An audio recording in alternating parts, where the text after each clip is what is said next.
ಮಿತ್ರರೇ ನಮಸ್ಕಾರ.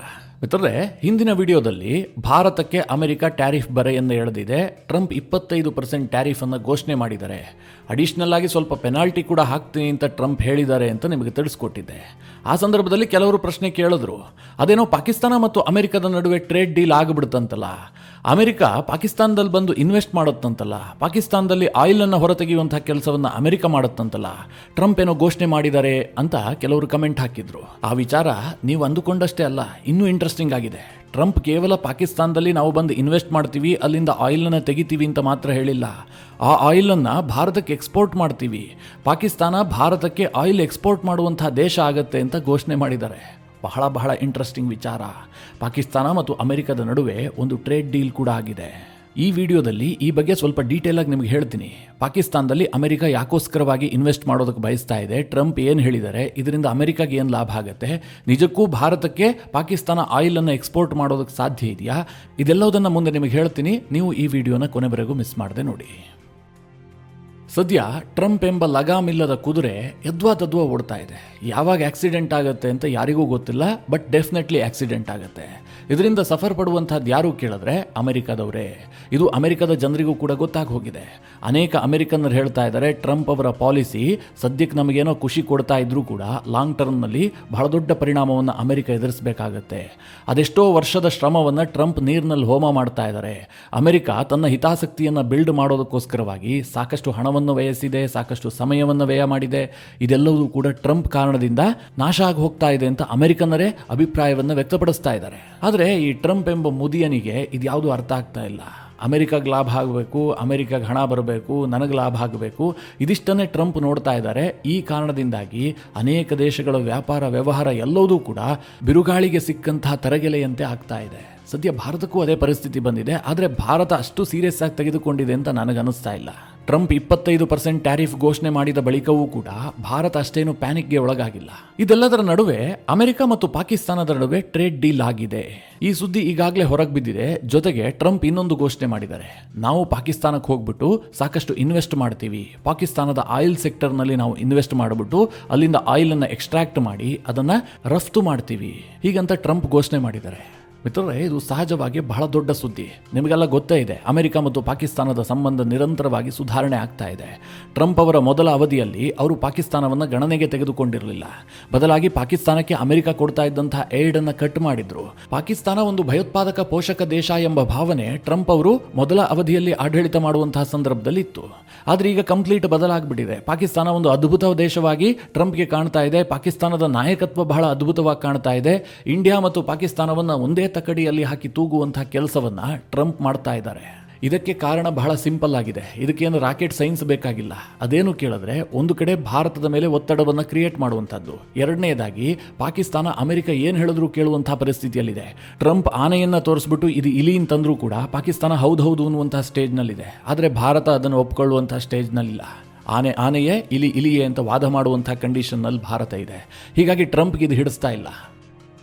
ಈ ಕಾರಣದಿಂದಾಗಿಯೇ ಭಾರತ ಮತ್ತು ಅಮೆರಿಕದ ಟ್ರೇಡ್ ಡೀಲ್ ಇನ್ನೂ ಫೈನಲ್ ಆಗಿಲ್ಲ, ಮಾತುಕತೆಯ ಹಂತದಲ್ಲಿದೆ. ಅದಾಗಲೇ ಟ್ರಂಪ್ 25% ಟ್ಯಾರಿಫ್ನ ಘೋಷಣೆಯನ್ನು ಕೂಡ ಮಾಡಿದ್ದಾಗಿದೆ. ಹಾಗಾದರೆ ಪಾಕಿಸ್ತಾನ ಮತ್ತು ಅಮೆರಿಕದ ನಡುವೆ ಯಾವ ರೀತಿಯ ಟ್ರೇಡ್ ಡೀಲ್ ಆಗಿದೆ?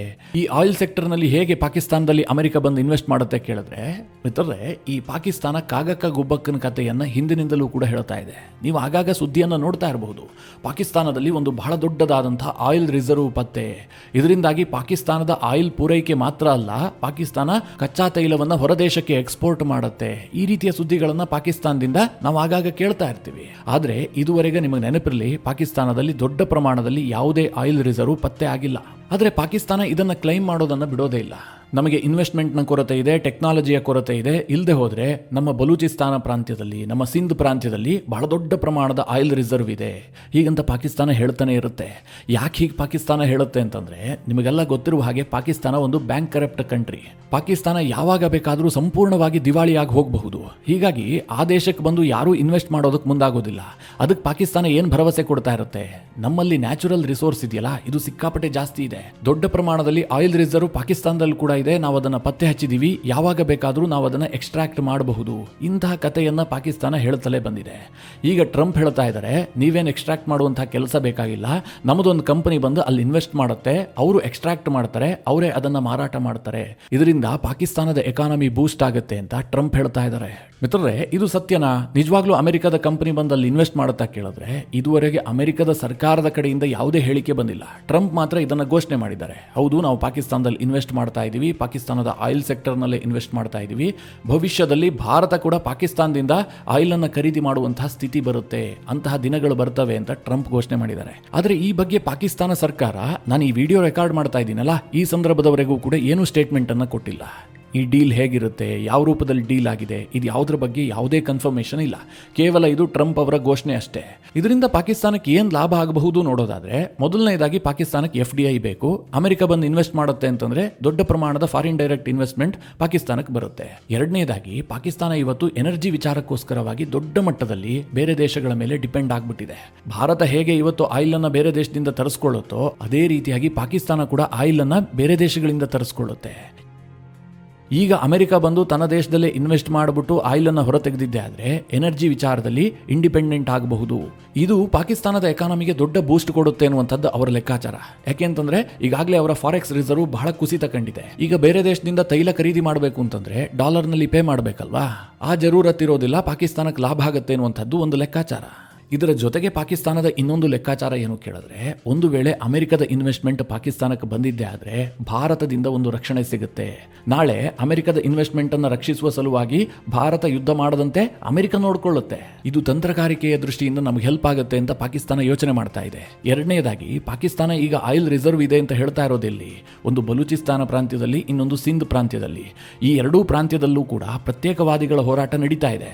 ಬಲೂಚಿಗಳಂತೂ ಯಾವ ಪ್ರಮಾಣದಲ್ಲಿ ಪಾಕಿಸ್ತಾನದ ಸೇನೆಗೆ ಹೊಡಿತಾ ಇದ್ದಾರೆ ಅಂತ ನಿಮಗೆಲ್ಲ ಗೊತ್ತು. ಅಲ್ಲಿ ಚೀನಾದ ಸಿಪೆಕ್ ಕಾರಿಡಾರ್ ಬರೋದನ್ನೇ ಬಲೂಚಿಗಳು ವಿರೋಧಿಸ್ತಾ ಇದ್ದಾರೆ, ಅದನ್ನು ತಡೆಯೋದಕ್ಕೆ ಯತ್ನ ಮಾಡ್ತಾ ಇದ್ದಾರೆ.